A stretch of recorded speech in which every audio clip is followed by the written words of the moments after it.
Attention passengers, this is your conductor speaking. We are about to arrive at the hesitation station. Please mind your step as you enter the station.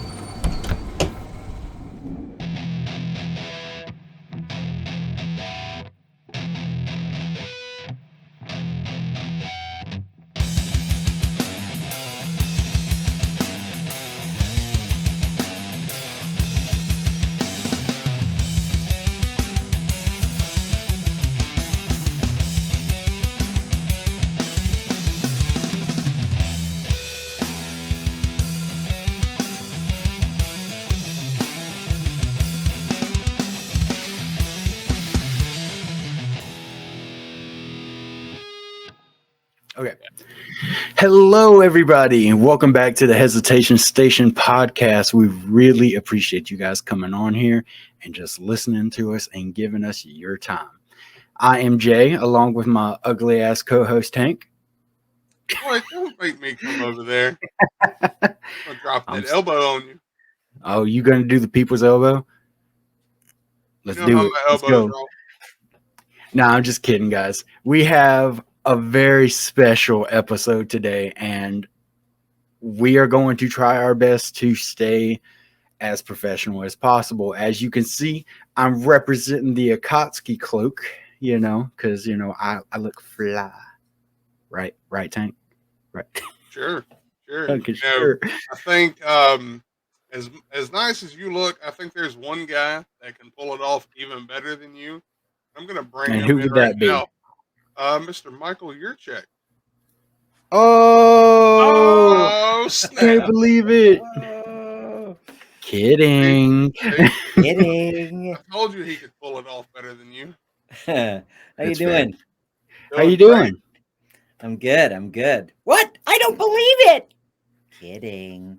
Look, it is so exciting to have you on here. I greatly appreciate you giving us this opportunity. Oh man, Thanks for having me. Happy to be here. We are excited. Most people already know I work at a liquor store, and I've been telling people, like, dude, because a lot of people are nerds over here, but they don't want to show it. And I'm like, hey, guys, I got like Obito coming on my stuff on my podcast. They're like, what? I'm like, yeah, never thought in a million years that would happen. Awesome.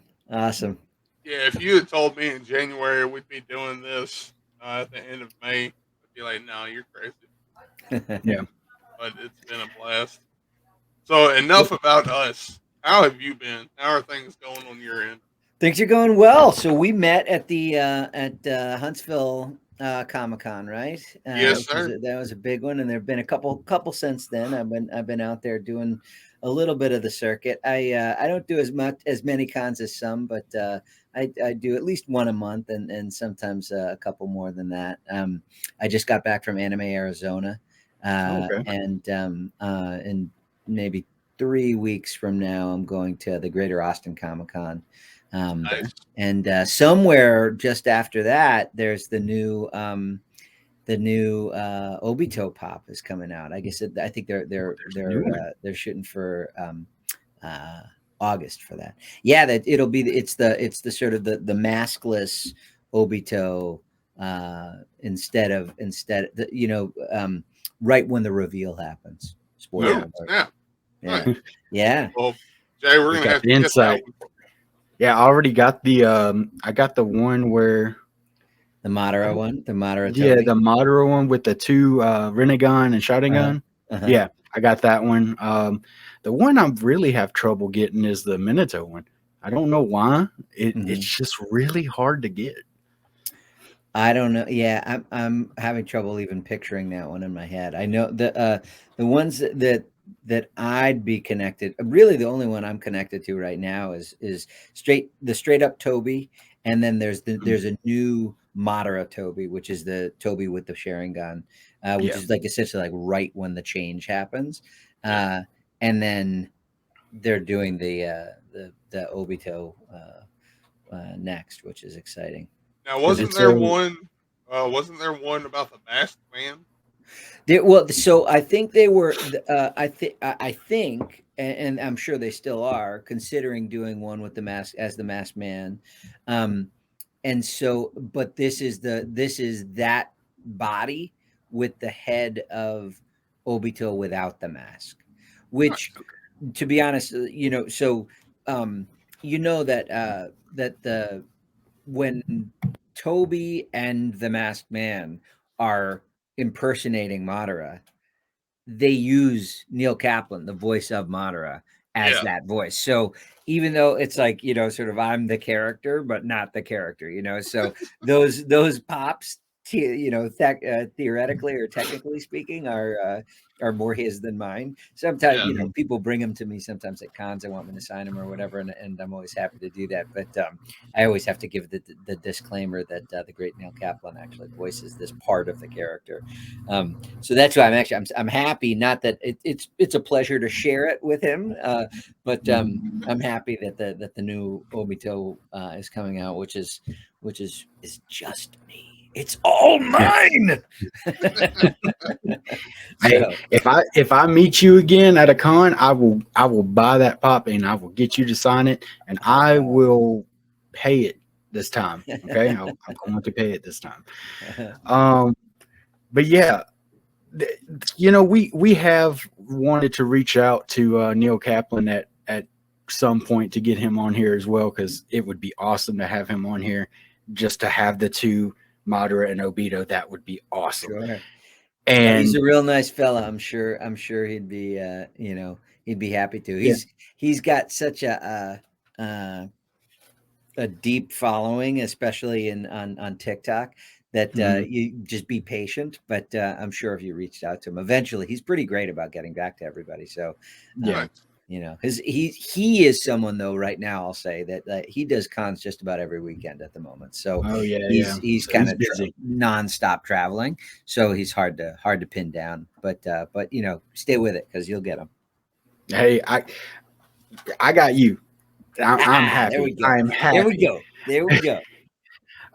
So let me ask you a little bit about yourself, because I know I follow you on Instagram, or at least I do, and I know that I've seen some pictures of you going fishing, stuff like that. Let's hear about you. Let's hear about Michael. Oh, that's a sweet question. Well, yeah, so I've got two boys. I've got a 17-year-old and a 14-year-old, and my wife and I and the two of them live in California, and we love the outdoors. So we get out as much as possible. We go surfing and snowboarding and fishing and camping.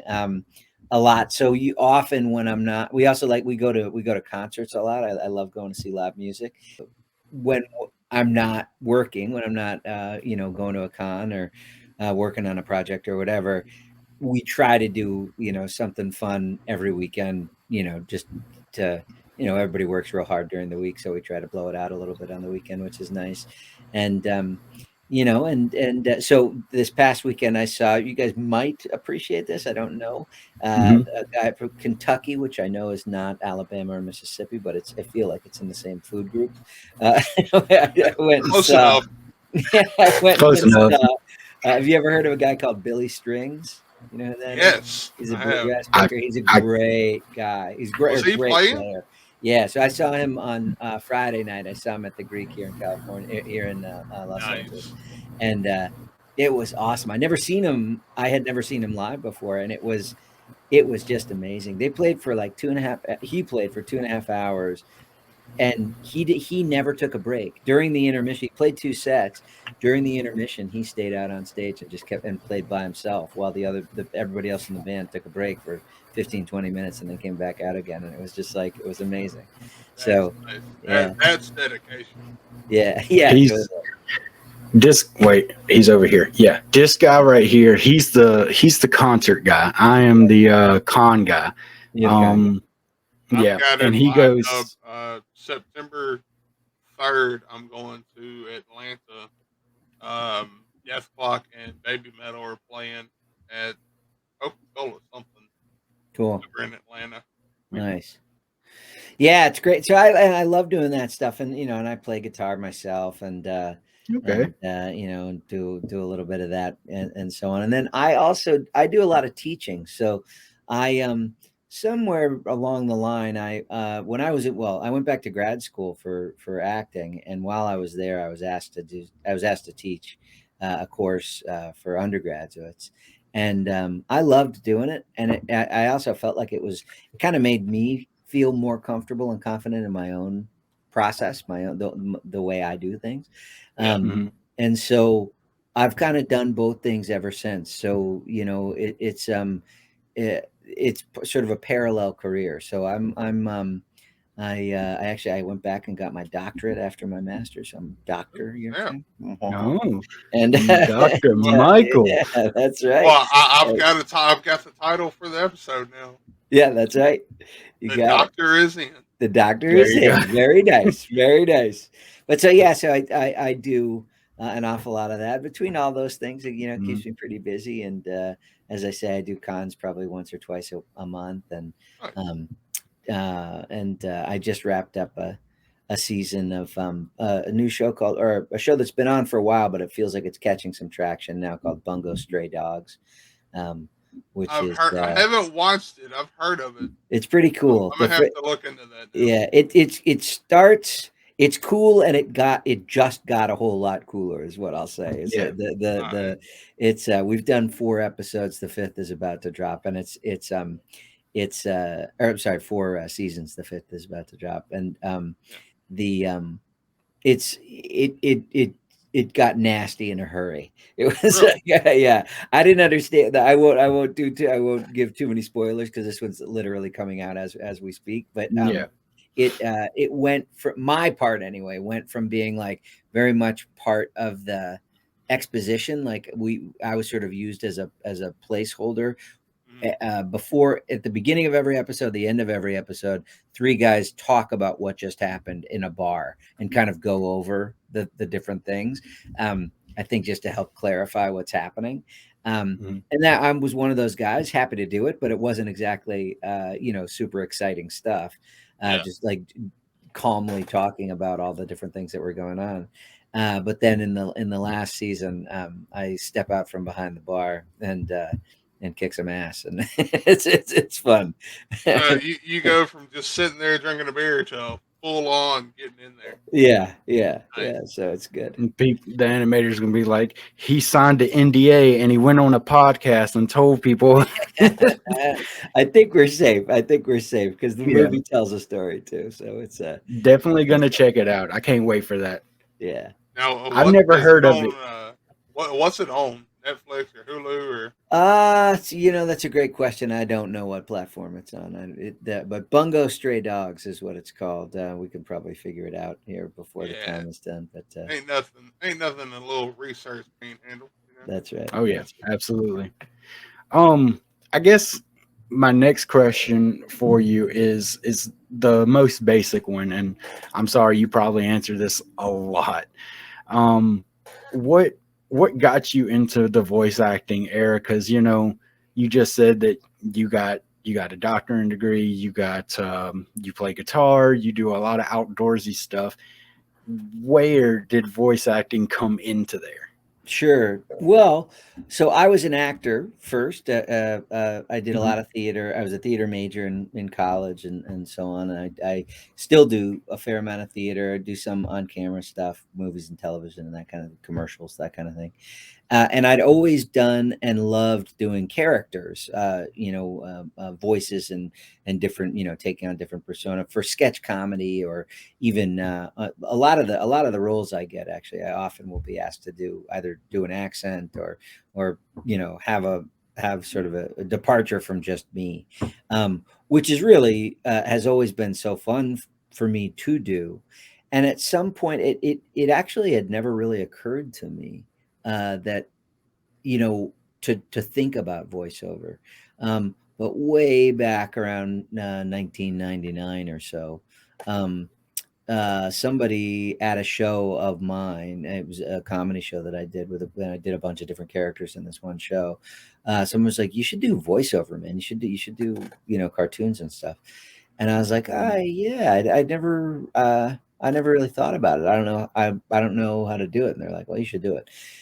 Well, I was lucky enough at that point. I had already been working in the business for 5 or 6 years.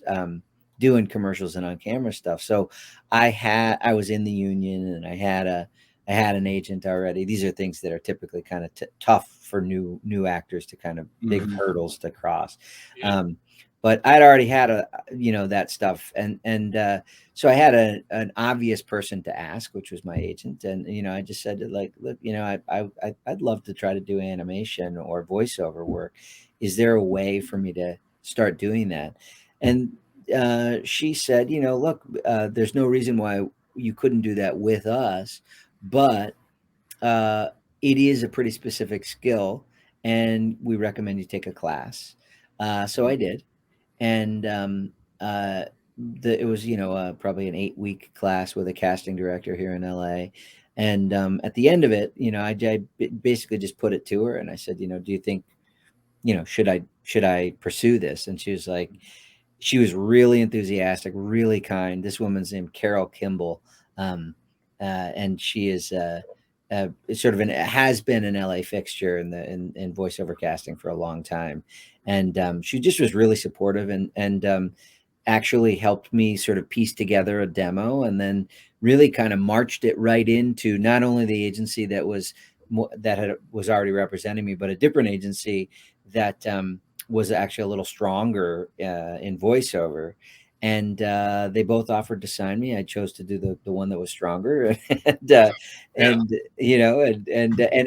funny thing is, so they were my very first agency. I eventually ended up moving to New York, and they helped place me with an agency in New York. And then I moved back to LA. And when I moved back to LA, the New York people placed me with a different agency. So I'd kind of said goodbye to them at one point. But the new joint that I had been with in LA decided they only wanted to represent sort of celebrities, like big time celebrities. Yeah. So they closed what's called their scale department, which is just like basically, sort of workaday actors like me and most of the people you see out in the cons and all of that. And so I was kind of a man without a country for a minute, and I reached back out to my very first guys, and they welcomed me back with open arms. And so I'm back with them again. It's a place called Vox, and they are, they're great, and they get me the opportunities, and then it's up to me to try to book the gigs. And sometimes it works and sometimes it doesn't, but hopefully, it's like enough to make it happen. So that's the long story. Is it's a part of a bigger whole, but voiceover, from the minute I started it, it's been the part of my career that's made the most sense. I consistently book. I've had an opportunity to do lots of stuff in kind of all the different parts of it, commercials and audio books and narration stuff, and movie trailers and all of that. And then when I started getting the chance to do animation and anime specifically, it just kind of unlocked something that turned out to be I think it's just like my groove. I just totally love it. So there you go. You're good at it. Yeah, I think he'd agree with you. The whole time leading up to this, he's like, oh my God, Obito's going to be here. And he's like, oh, I'm getting so nervous. And I just mess with him like, hey, Jay, T-minus 24 hours until the interview. Mm-hmm. He's like, shut up. I mean, you got to think, growing up watching Naruto and then having Obito come in, and you're just like, oh, dude, I thought he died. And I know Vic Mignogna played the younger voice. Yeah. And then you came in, and then you're not like somebody that came in and just went away. You were somebody that came in for a whole fourth Great Ninja War. Mm-hmm. And it was like, I've heard you growing up. So it was more, it's just hard to not be a fan, So well, thank you, man. I appreciate it. Now, before I forget, because I will forget, because I have ADHD really bad. You said you're with Vox Studios. Is that the same people that represent Steve Bloom as well? I don't know if Steve is there. He might be. Let's see. Steve Bloom, voiceover agent. Did you speak to Steve? Do you know? Yeah. Well, actually, I did reach out to him, and his agent was so sweet, so nice. She's like, Do you "Hey, remember what her name was? um, it was Was it I can't. Michaela? Michaela by any chance, or no? No, it was like a foreign name, to be honest with you. Okay. But she Um, just basically said that he has a lot of requests and he couldn't come on. I was like, okay, yeah, that's understandable. sure. Yeah, I don't know, to be honest with you, who, because uh, I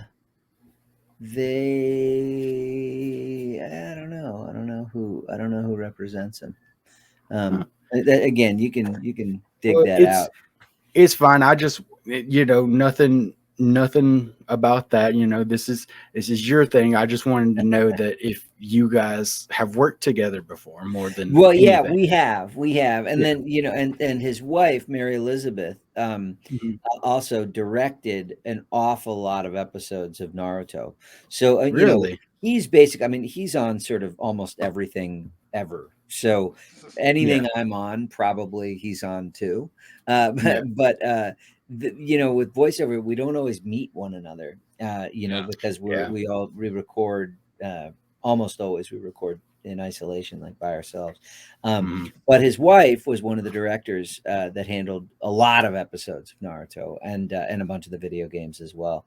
So I know her very well, and then as a result, I know him. But I actually just had the pleasure of shaking his hand and sort of and letting him know that I was not only. I told him, I'm trying to act like I'm your colleague right now, but really I'm your fan, Yeah.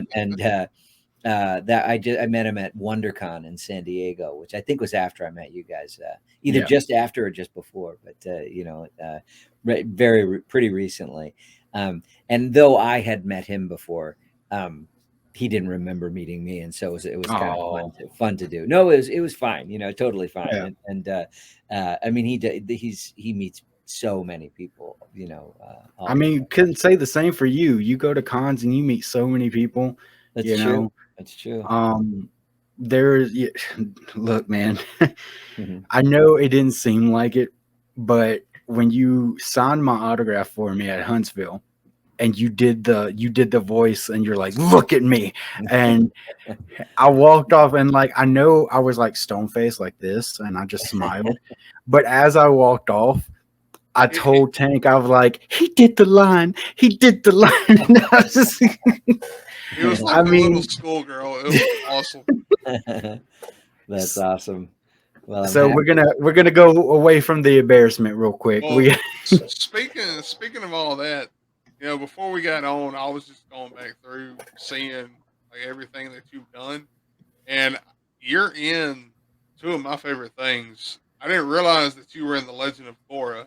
Yeah. You voiced Viper, which blew me away, and then you're in hands down one of my favorite movies, the Slammin' Salmon with Love Dread people. Yeah. Yeah. I saw that. I was like, no way. And I went and I looked through and he played Jamie the Lion Chef. And I was like, oh my God, that is him.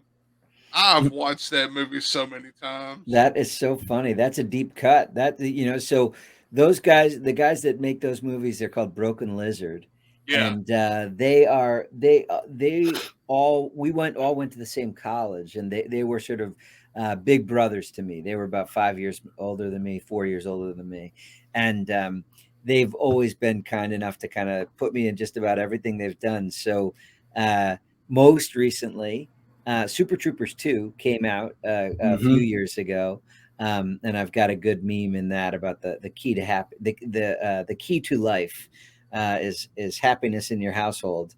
But that if you Google happiness in your household, the meme that comes up, you'll see it. It's funny and it's R-rated and it's and I'm my wife and I are flabbergasted because with the Canadian French accents, Happiness in Your Household sounds like something very different.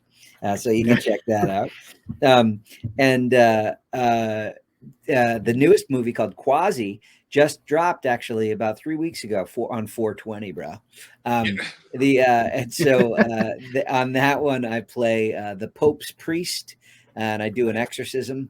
It's one sort of short, sweet scene, but then also they all do accents in that movie. So they hired me as the dialect coach. So I taught them, I worked with them on getting and then maintaining a consistency with the accent, and that's in graduate school that kind of became my specialty. So they knew that I did that, and they figured they could use some help with it, and so they were cool enough to ask me to do that. So I put in a bunch of time on both sides of the camera on that one, which was great. But yeah, I'm glad you like it. And the Slam and Salmon is, like, I would say Slam and Salmon and Club Dread are probably the two least watched Broken Lizard movies.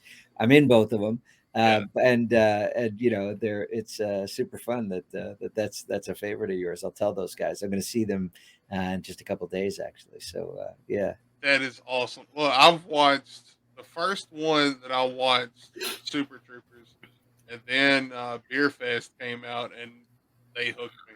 I've watched from Club Dread, Slam and Salmon, Beer Fest. I've been waiting for Beer Fest too, or at least Marijuana Fest. We call it Weed Fest. Yeah. That I think the next thing that's going to happen is probably a Super Troopers 3. But Beer Fest, in Beer Fest, I'm Raj Gobshire, one of the British on the British team there.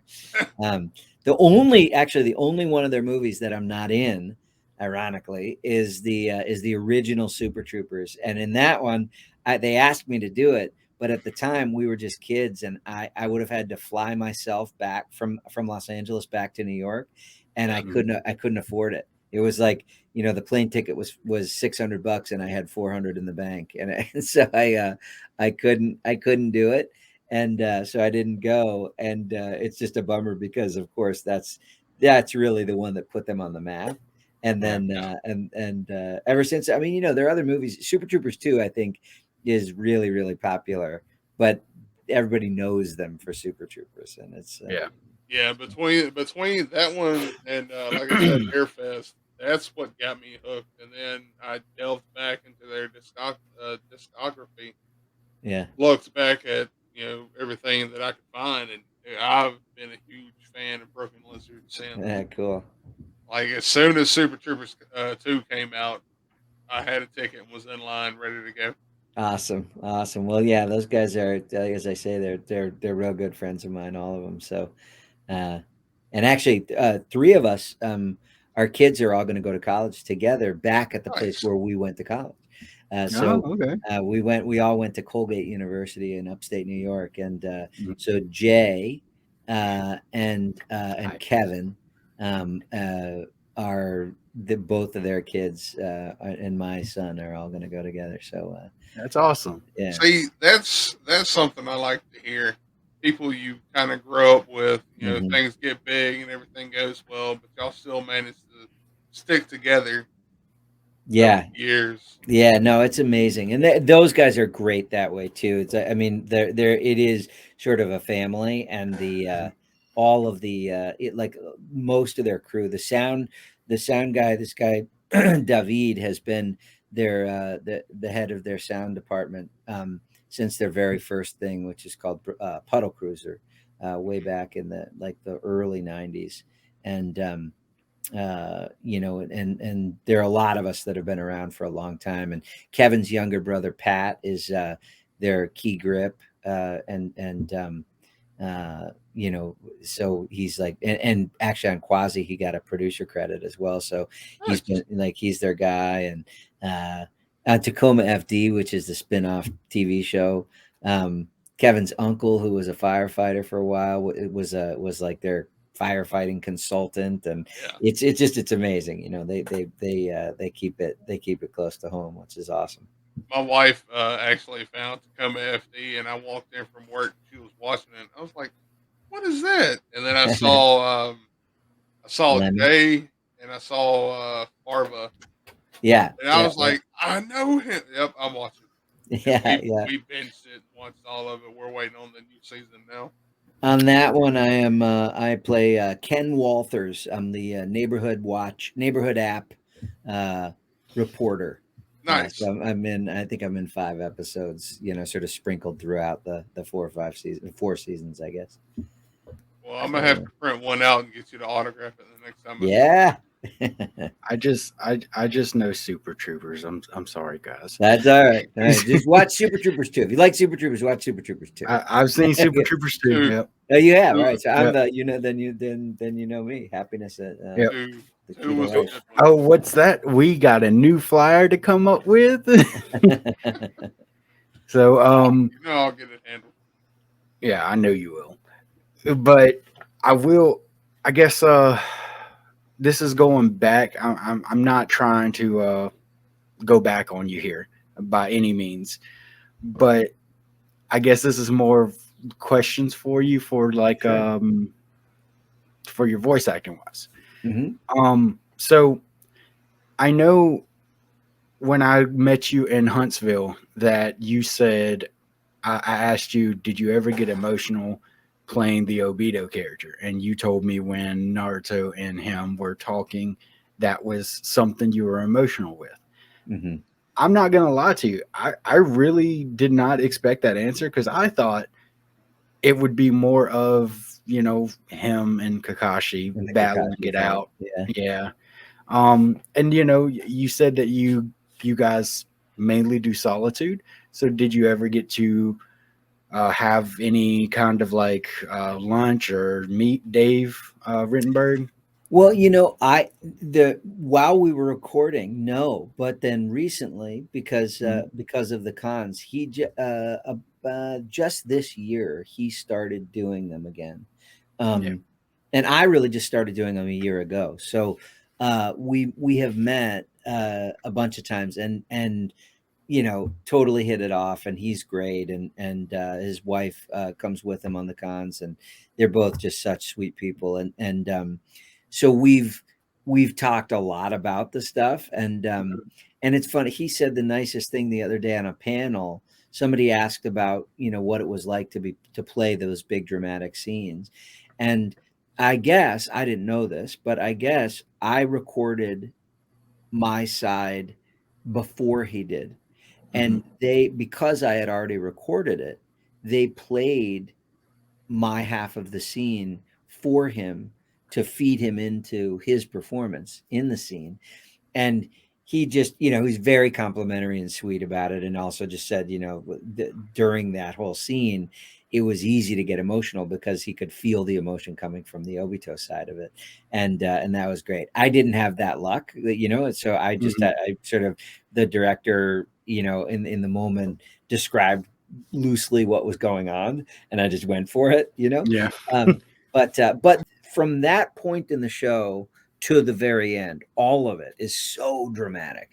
Yeah. I feel like personally, the ending where Obito is essentially sacrificing himself. So he's already then kind of gone back into the second stage of the Six Paths, and he sort of has ingested the 10 tails and is like, has turned white, and then he turned black, and then he's like and he's like, now he's like flaking into nothing. And it's like that whole time, it's all about him recognizing and realizing that what he did, what he thought was the right thing to do, was fueled entirely by his own rage and by his own pain and by his own fear. And he makes amends and corrects, and recognize, like, he realizes he was wrong. He admits it, and then he fixes it, and he sacrifices himself, takes out the 10 tails, and saves the universe. And it's like, it's like, it just doesn't get any bigger than that, And I love that it's that the redemption story of it all basically is the act of the Hokage. And so that, in the end, like, Naruto, you better become a Hokage, You know, it's like that moment is like, you know, he should have become Hokage. Yeah. But Naruto becomes Hokage, and that's the act of the Hokage is to hand it over. And it's just I just loved it. You know, it just was like, oh my God, this is the baddest ass of badass. And you know, and I get to say it. So, pass the torch on to the next generation. So yeah. You're gonna get a lot of compliments from me, so you might as well get used to that. Yeah, it's like you're doing an interview with your number one super fan.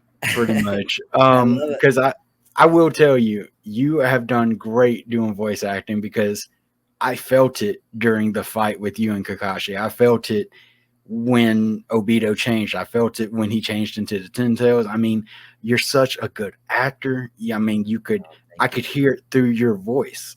And that's why I'm a fan of you, because like if I can't get involved into a animated fight, I don't care what anybody says, if I can't get involved and it's just like, oh, this is just another anime fight. I mean, you know, you're doing something right. Absolutely. Well, thank you. I appreciate that a lot. No problem. It's you know, the story is epic. The fights are giant. You know, the characters are awesome. You know, a lot of the framework is right there for you. And then it is the kind of thing where it's like, you know, it feels like real acting, you know, and not to say that cartoons aren't that. They're their own thing, but those fights were as close to, I guess, what it feels like to be honestly on stage as anything I've ever done in the voice world. And so, you know, getting to do that kind of dramatic work is like, you know, it's for an actor, it's just like it's the stuff you're waiting for, you know, it's the good stuff. Right. So I appreciate it, man. Now, no problem. I've got to ask this: out of everything that you've done between the voice acting and the actual movies, like Slam and Salmon and I Heart Shaky, what if you had to pick one? Like we know Jalen's favorite is Obito. What would have been your favorite one that you've done so far? Well, I mean, you know, it's hard to pick a favorite. What I'll say though is that the Obito and Tobi, you know, they are the most present in my life. First of all, we did, you know, I started doing Tobi in I think 2007. So that's an awfully long time, 15 years or 16 years to be doing and you know, because we just recorded another video game. So it's like I've been doing this work for almost my whole career, you know, not quite, but a long time. 16 years is a long time. And I've always done it. I started doing it and have always done it just because I love it. We don't make an awful lot of money. I have to, like, not to be crass, but like, you know, doing anime dubbing it's a very modest contract. You do it because you love it. Like that's just the long and the short of it. It's not, it's like doing theater. It's you know, you do theater because you love it. You can't do theater because you want to get rich, at least not in Los Angeles. But so I did it for so long because I loved it so much, as we all did. And that it has come back around now in the form of being invited to cons and to come on podcasts and to have fans of the show show some I don't know, happiness and share in the sort of the love at those kinds of events, and this kind of thing is so totally unexpected and so totally appreciated. Like I can't tell you how grateful I am for this part of my career, because it is utterly not something I planned for or needed. But God, do I like it?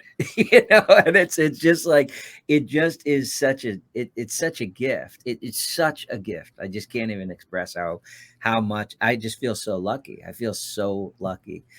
And though I have had roles, you know, doing doing cartoons and movies and TV and so on that I've really enjoyed, and in the theater, you know, played some big important, you know, for people who care about that stuff, you know, parts. I'd be hard pressed to say that Tobi and Obito aren't my favorites, basically because they are so much a part of my life. You know, I mean, I talk about them, think about them, uh, do lines from them. You know, I've got tons of swag all over my office here and in my closet inside, and I travel a couple times a month. Basically, in almost, I would say 95% of what I do at cons is for Naruto. So, you know, I think they get the prize. But I also, you know, there have been a lot of great ones. I love it all. I mean, honestly, it's any actor pretty much will tell you the work is the hustle. The work is auditioning. The work is, you know, figuring out how to make contacts, getting stuff together, creating opportunities. That's the hard part. The job, it's like when we book gigs and actually get to do it, whether it's in the booth or in front of the camera or on stage or whatever, that's the stuff that's just like, it's the dream. It's the, you know, it's everything we ever wanted since we were little kids. And so, you know, that's the part we do for free. But as it works out, it's like, you know, you do all the hard stuff for free, and then you get, you know, you get paid a little something for the, you know, for the stuff that's great. So, yeah. Anyway, that's my long answer for that question. You got to go through the hustle and bustle before you can get that icing on the cake. That's right. That's right. And the thing is, and honestly, I really do feel like you got to do it. You got to do it because you love it. Because it's just too hard, man. It's just too hard. You know, it's the percentages are not with you. So if you're not doing it because you love it, you're gonna burn out, and that's okay. You know, there's no shame in that, and you know, it's happened to a lot of great people, and hopefully whoever tries and then decides to do something else, they find something else they're passionate about. But that's always my advice. Somebody said the other day, and I love this too, it's like the best acting advice I can give you is show up on time, learn your lines, and be nice to everybody.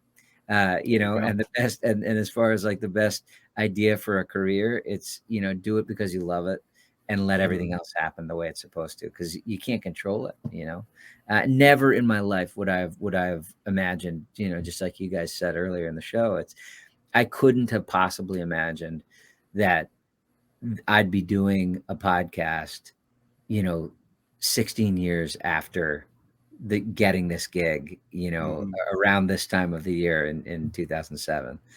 You know, it's just insane. I couldn't have imagined my life, you know, then. I've got another kid and a whole bunch of animals, and you know, like, so nowhere to go but up. Yeah. So what I'm hearing from your answer, oh my bad, what I'm hearing from your answer is you don't get tired of fan people like me that freak out when I talk to you. What kind of a jerk would I be if I got tired of that? You know, it's like the day, you know, Brian Donovan, who plays Rock Lee, and we're good friends. We've known each other for a long time, and sort of see things in I'd like to think similar ways. He's a great person, like a great person. He makes me want to be a better person, really.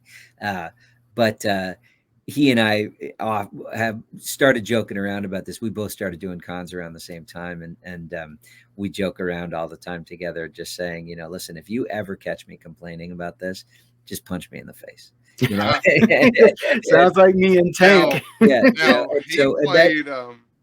played Rock Lee throughout the whole series. Through the whole thing, yeah, exactly. And then I think they had a whole spin-off too, like Rock Lee. Yeah, Rock Lee and Friends, something like that. In my opinion, don't get me wrong, I'm not taking anything away from Obito. Rock Lee had one of the most iconic scenes in all of Naruto during the Chunin exams when he fought Gaara.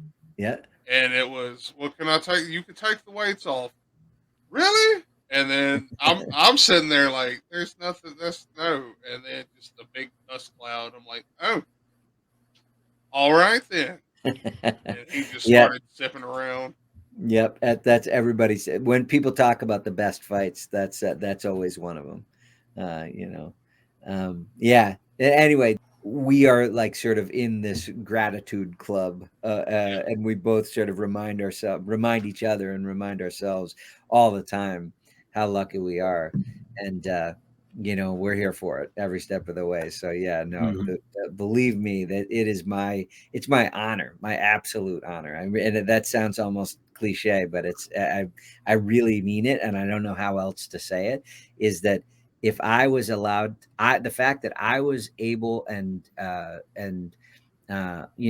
given permission to be part of something that has made a difference in somebody else's life is like, I can't even begin to express how much that moves me and makes me feel grateful and humble and all the rest of it. Because there are hundreds of characters in this series. There are hundreds of people that have gone into the production and the writing and the animation and the broadcasting and so on. And that some of us have had the opportunity to be sort of singled out and recognized on behalf of the show is just, I mean, I know I've been on the other side of it too many times to not recognize how it's lucky that I got to do that. And so as much as I'd like to think that I did my job well and I tried my hardest to do that, I also know that there are a lot of other talented people who could have done it too, and I just happened to be the guy in the booth that day. So, yeah, man, I'm all about it. Thank you. Well, we're glad you are. Yeah. And going off of that, I feel like we're lucky as well because, I mean, with Naruto and with a lot of the other shows out there, it gives people something to, I guess, relate to, because you see, like, if you sit down and watch Naruto or Rurouni Kenshin or just anything, you can go through each episode and find the story in it. Struggling with something, you'll overcome it if you keep trying. Or if people are putting you down, hey, that's how they feel. Don't let it get to you.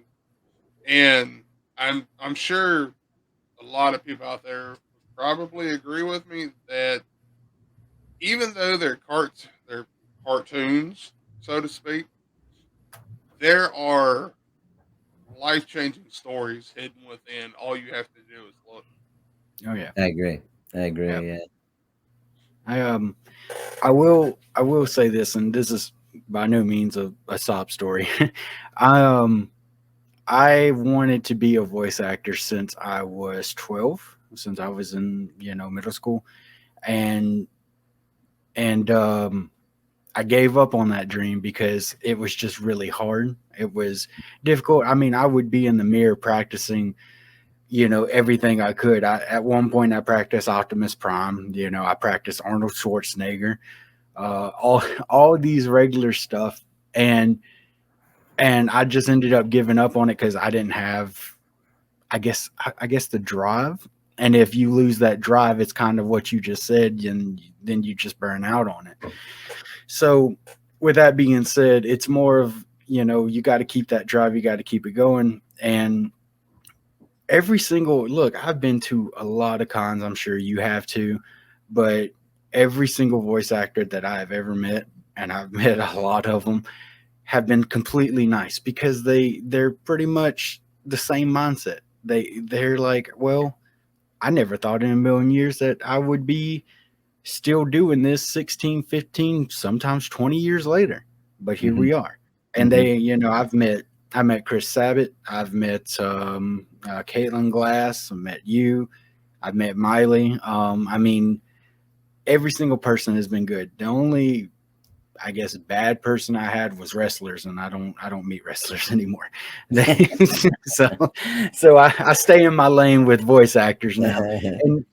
And you can ask Tank here. We had a game where I would play a clip whenever they would come over to my house, and I would be like, okay, who is this? And they would be like, I don't know. And I would be the one to tell them who it is because I can recognize. Because when I was younger, I studied the people that did it. So I would immediately be like, oh, no, this is Chris Abbott. And they're like, how the hell could you tell that? I'm like, dude, I just know his voice. Like, I mean, that's just how I am. So I'm really happy to hear that you're, after what, 16 years, you're still very nice, very humble. You love, people fanning like me, myself, over, the people you've done. And that keep that mentality, because if you would have told me or Tank that you're going to be sitting here interviewing a voice actor, or your podcast is going to be raising money for charity, which by the way we will be doing that here shortly, I would have thought you were crazy, but we are here. So well, thank you for saying that. And also, don't sell yourself short. What you are doing, you're sitting behind a microphone talking right now. So you're doing voiceover. And it never say die. That's the thing, is like I think the in the entertainment industry, especially, the sort of the route from A to B is sometimes pretty circuitous, like you sometimes have to go to, D, E, and F before you get back around to B. And it doesn't always look like you thought it would, but there are different ways to get in, and there are different ways to find your niche, and there are a lot of different, lanes, as you say, to play from. Voiceover is not limited to doing funny voices. Voiceover is not limited to playing characters that are far, far away from you. And that's something that I'm sure you can do. And but you don't need to do Optimus Prime or Arnold Schwarzenegger, because those guys already exist. right. You keep doing it, keep caring about it, find some scripts to either audition for or to play around with, write your own stuff. But it's giving voice to a two-dimensional thing on a page and bringing it into a third dimension is such a privilege and such a fun artistic piece of expression that never say die on it. That's my advice, is just and you're patient, and I just want to point it out that you guys are awesome. You're doing this thing, you are raising money for charity. That's an incredible thing, and it's such an important thing, especially in this day and age. It's a lot of and in this business, frankly, which is very me oriented. It's a tough part of the business. And for me, I really have tried a lot to remind myself of that, and to steer away from focusing on the me so much. Right. And so I'm proud to be on your show, and I think you're doing something right on your own end. So keep that up too.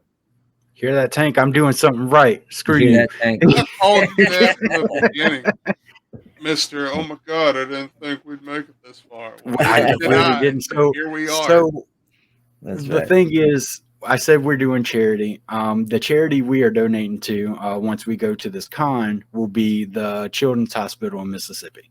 Right. And I told our producer, which is the Bear and the Beard podcast, I told him I'd never thought I would be behind a table doing what you do, because I love what they do. And they're like, hey, come join us and do something better instead of, talking, I guess you could say. And we're like, yeah, let's do it. And I don't regret the show. Like, I even like every Sunday now, I look forward to doing it. And I'm not tired of it. Like, even if it's just me and Tank, we're two best buddies. I've known him 11 years. 11? Yeah. 11 years. Yeah. Still not tired of it, and I hope that never goes away. Like, I really don't. Well, I mean, it's like what he said earlier, and it's what I've told you plenty of times before. If you love what you're doing, you ain't gonna have a problem with it. The minute it starts feeling like work and you start dreading doing anything, like Shikamaru says, it's a drag. And I mean, you're not gonna enjoy it anymore, and there's really no point in doing it. Yeah. That's awesome. By the way, Tom Gibbs is another great guy you guys should talk to. We actually interviewed him. You did? If you go on our TikTok, we interviewed him for like 5 minutes because it was, it was a quick thing. Yeah. But he was so sweet. He was so nice. That's great. He I know this is gonna sound weird, but he had a very firm handshake. And my grandmother raised me to be like, you can tell a man by their handshake. That's just how she was, and that's how I am, unfortunately. That's good. Good and he was very nice about it. He's like, "Thank you so much," and we'll do a quick interview, and he told me some stuff about him. Like apparently he wanted to be a forest ranger, and I was like, I imagine that just me starting a fire. What a drag, But yeah, it was awesome. It was really awesome to have him. I wanted to go meet Brian Donovan, and I wanted to like talk to him as Lee and just be like, hey, you want to do an interview? But he was so swamped. I was just like, yeah, I'll just leave him alone. Well, the right now we're all represented by a booking agent called Celebworks, which is like different than the voiceover agent. They sort of put us into cons and events and things like that. And they're trying right now. There's a joint up in Lodi, California, that's interested in having Tom, Brian, and me come up. And we're billing it the Nice Guy Tour because we're the three nice guys. Awesome. Oh, so what I'm hearing is y'all guys are the three nice guys, and Neil's the bad guy. No, I didn't say it. I didn't say it. I mean, technically, he did play a bad guy. So I mean, there's I'm the bad guy. I'm a bad guy. Well, he likes to try to read between the lines. He technically Neil used you. And then our Madara used you, and then it's like, hey, time to repay back your debt, buddy. Yeah, that's right. But going back to some questions, let's. I'm gonna try to get off Naruto and try to stop being a fanboy here for a second. Now I know some of the stuff that you've done is Bjorn from the Christmas Chronicles. Yeah. How was that? How was that working over on that animated voiceover?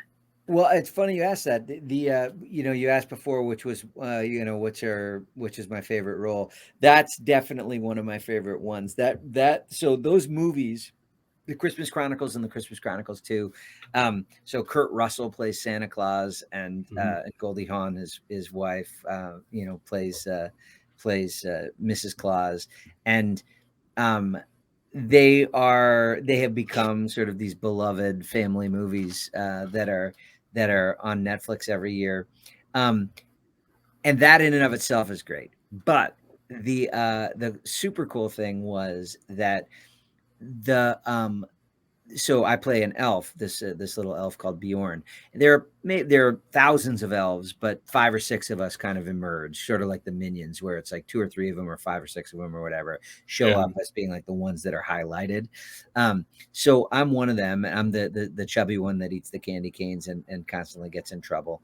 And the 5 of us kind of got to go into a famous soundstage on the Disney lot, and we're recording to record.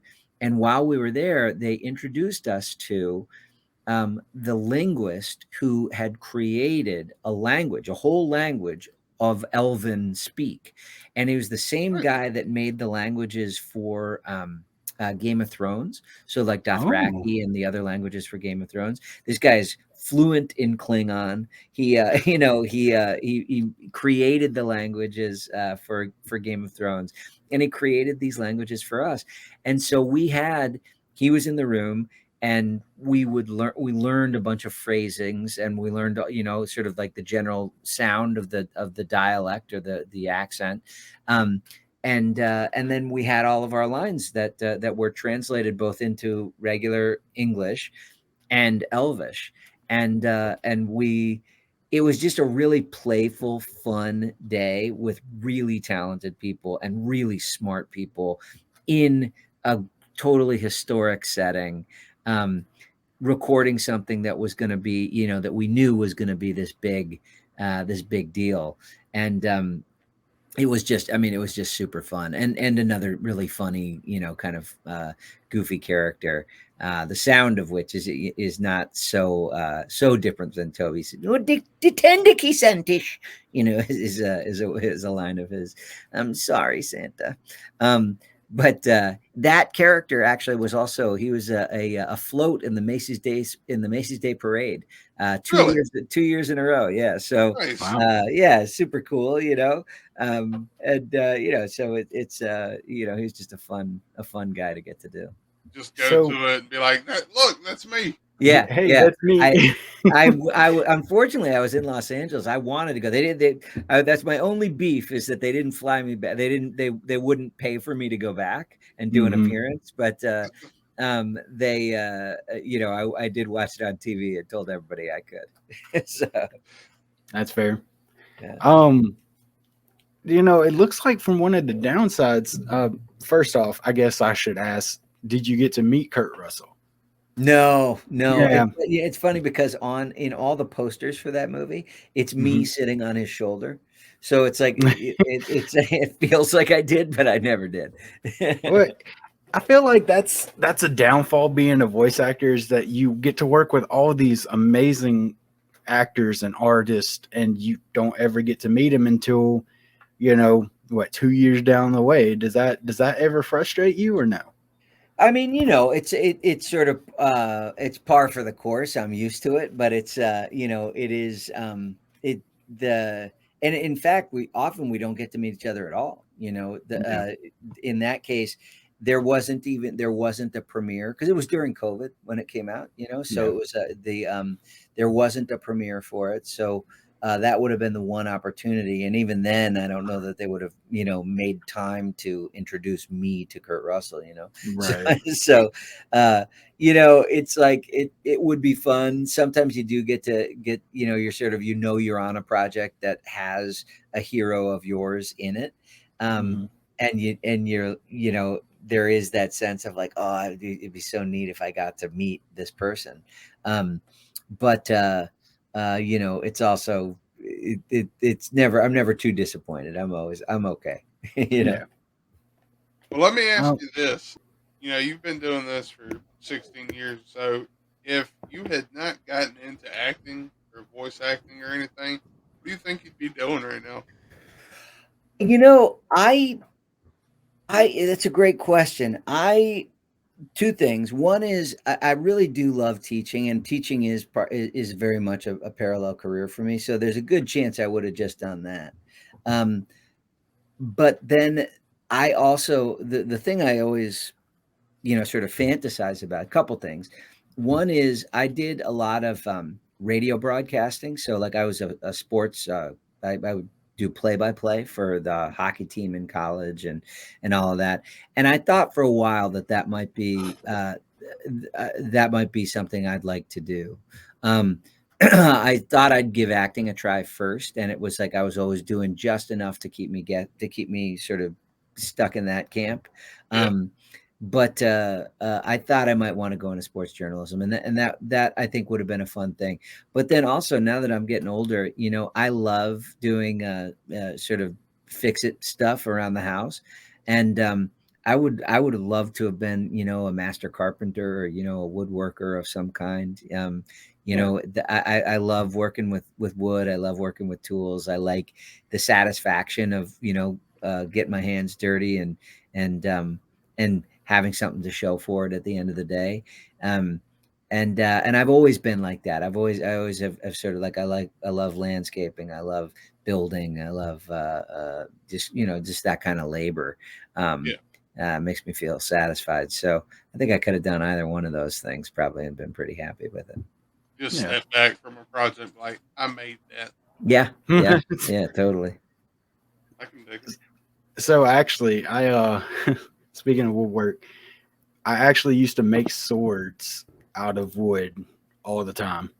Um, and like sometimes I would do great, sometimes I would do horrible. I don't. It all depends. So it's definitely something that will keep your mind busy. Trust me, it will keep your mind busy. But yeah, it's definitely fun. It's definitely fun. Yeah. The next, I guess, two more questions, and Let's do that'll it. be it. That'll be it. So, how long did it take for you to quit? I guess your day job and go into acting and voice acting and stuff. Like, when did you know that this is it? Yeah. Well, the thing is, I've always this is all I've ever done. To be Yeah. honest with you, now the thing is, what acting looks like a lot of times, especially as you're getting started, is doing a couple different things at once. So I was, I was a bartender for a long time. I was, I've waited tables, of course. I the I have done like consulting work. I've led improv workshops for business people, and that kind of stuff. Hmm. Sort of there's a host. There's like a whole sort of a bucket of side gig jobs that actors tend to have, and I've probably had all of them.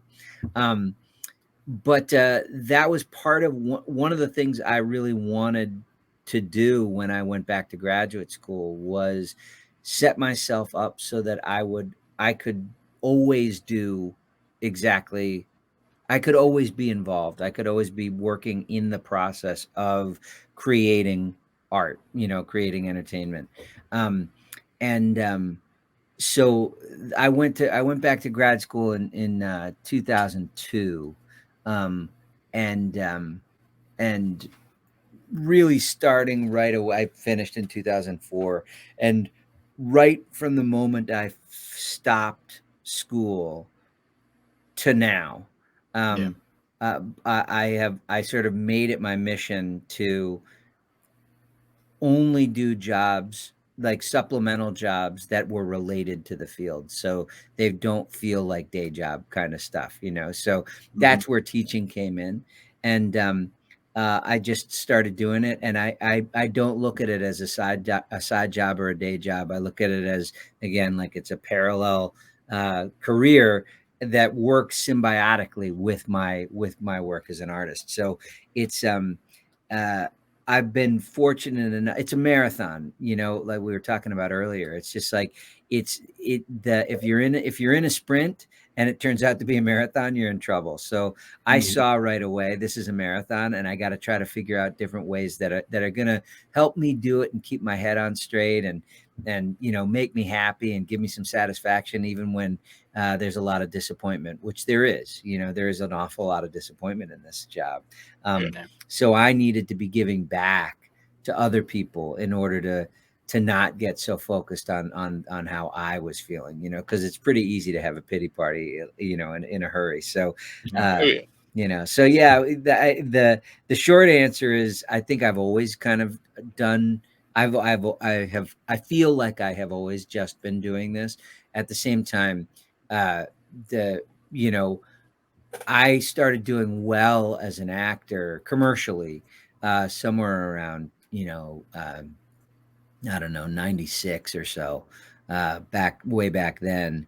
And, was fortunate enough to, make enough money, strictly speaking, that, that I could stop waiting tables.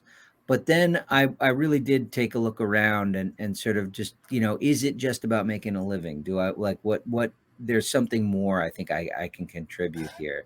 And so that's when I decided to go back to grad school in 2002. And I guess if I had to put a finger on it, that would probably be the turning point for me.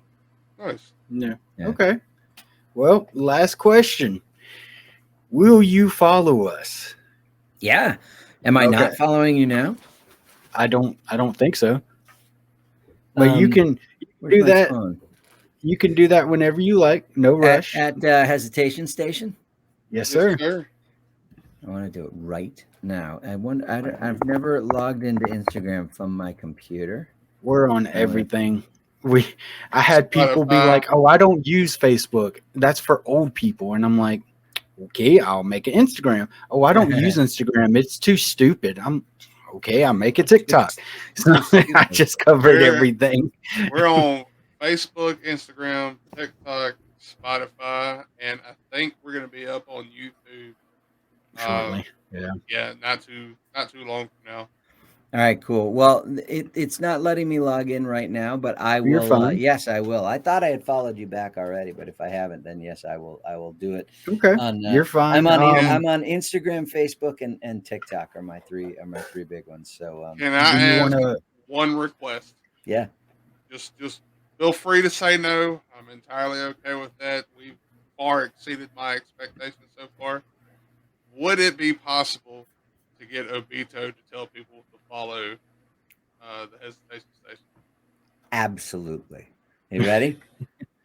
Love you right now. Look at me! There's nothing in my heart. I don't feel pain any longer. There's no need for you to feel guilty, Kakashi. Just follow the Hesitation Station on Instagram, Facebook, TikTok, YouTube, and anywhere else you might find it. You said I'll never let my comrades down. You said that! Those were your words. Look at them and say them again. I said try to say those words again! That was awesome, dude. Chill. Hell yeah. Chill. Okay. If you want to shout out your socials, that way people can follow you as well. Yeah, sure. Feel free. So I am at Michael Yurchak on Instagram, at Tobito Voice on TikTok, and that's it for now.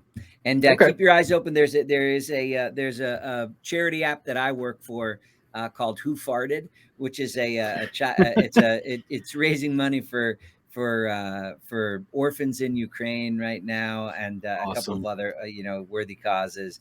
And then there's a show called My Adventures with Superman coming out on Adult Swim on Cartoon Network, hopefully in the next few months. So keep your eyes open for that, and Bungo Stray Dogs, and buy the new Naruto game, and see you out there at a con one of these days too.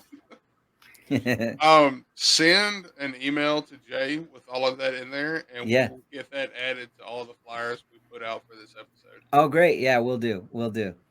Awesome. Thank you so much for being on with us. We really appreciate it. Thank you, guys. I appreciate you. It's really great to see you. Absolute pleasure. Thanks, guys. I appreciate it a lot. Well, Jay, you got anything else on us, bud? I'm good. All right. Well, all right. Knock Peace us out. And love you guys. See you later, man. Bye-bye. Great. Bye-bye. All right. Well, that was the episode with Michael Yurchak, the voice of Obito Uchiha, and a lot more stuff. More stuff. That was amazing. That was amazing. So yeah. Okay. Yeah. Just like Obito said, follow us on TikTok, Facebook, Instagram. We're on all that. We would love the support. Any support we have, we are very grateful for. Tank, do you have anything else you want to say? Man, that was a most phenomenal episode. Absolutely, really dude. Enjoyed having him on here. Look forward to everything we do in the future. And as always, man, it's been a blast. Yep, absolutely agree, man. Well, hope to see y'all next week. Peace. Deuces. Attention passengers, this is your conductor speaking. We are departing the Hesitation Station. Please stand clear of the closing doors.